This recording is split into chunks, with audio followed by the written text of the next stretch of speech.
আপনারা ফজরের নামাজের পরপরই আপনারা তসবিহ জিকির করে আপনারা ভোট কেন্দ্রে চলে যাবেন। আপনাদের 7:30 থেকে ভোট কেন্দ্র ভোট দেওয়া শুরু হবে।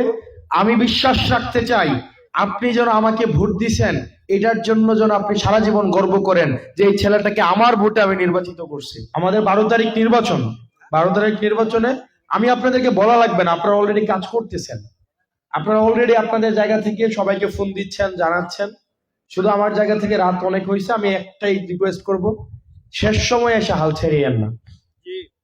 এক রাজা প্রজাদের সবাইকে ডেকে একদিন বলছে যে আমার একটা পুকুর আছে, এই পুকুরটাকে আমি দুধ দিয়ে এই পুকুরটাকে আমি একদম ফুলফিল করতে চাই, পরিপূর্ণ করতে চাই। উনি সবাইকে ডাকায় বলছে প্রজাদেরকে। তো প্রজারা এরপরের দিন সবাই এক বালতি করে দুধ নিয়ে আসার কথা। তো প্রজাদের সবার মধ্যেই সবাই বলতেছে একটা পুকুর উনি পরিপূর্ণ করবে, আমি এক বালতি না হয় না নিয়ে গেলাম, আমারটা কি আর বোঝা যায় বলি? একটা পুকুরের মধ্যে যদি এক বালতি দুধ না থাকে এটা কি আর বোঝা যাবে?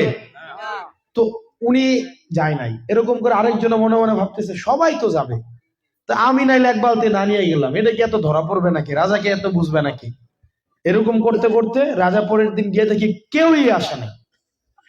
সবারই একই ধারণা যে আমি না গেলে কি হয়েছে, কেউ না কেউ তো যাবে, আর আমারটা কি ধরা পড়বে নাকি? কেউই যায় নাই। মনে রাখতে হবে আমাদের চূড়ান্ত বিজয় হচ্ছে 12 তারিখ। 12 তারিখ আপনারা এখানে যারা আছেন, আন্টি আঙ্কেল আপনারা যারা আছেন, আপনারা ফজরের নামাজের পরপরই আপনারা তসবিহ জিকির করে আপনারা ভোট কেন্দ্রে চলে যাবেন।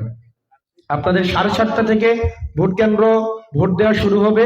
আমি বিশ্বাস রাখতে চাই আপনি যেন আমাকে ভোট দিছেন, এটার জন্য যেন আপনি সারা জীবন গর্ব করেন যে এই ছেলেটাকে আমার ভোটে আমি নির্বাচিত করছি।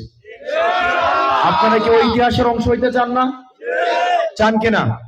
এবং আমি বিশ্বাস করি আপনারা আমাকে আগামী 5 বছর পরে, বললাম তো আমি আল্লাহর উপরে তাওয়াক্কুল করে বলছি, এবং আমি আমার কর্ম এবং আমার যে টিম আছে তাদের উপর আস্থা রেখে বলছি, আগামী 5 বছর পরে আমি আপনাদের কাছে আসার দরকার নাই, আপনারাই আমার কাছে যাবেন যে আপনি নির্বাচনে দাঁড়ান ইনশাআল্লাহ। আপনারা যারা আছেন, যেটা ওই সবসময় বলি, প্রত্যেক দিন প্রত্যেকজন অন্তত মিনিমাম 10টা মানুষকে আপনারা শাপলা কলির কথা বলেন। 10টা মানুষ। 10টা মানুষকে খুব কঠিন কিছু? খুব কঠিন? আত্মীয় স্বজন আছে, পাড়া প্রতিবেশী আছে, মহল্লাবাসী আছে। তো আপনারা 10টা মানুষকে যদি আমাদের কথা বলেন, আমাদের জন্য কিন্তু কাজটা সহজ হয়ে যায়।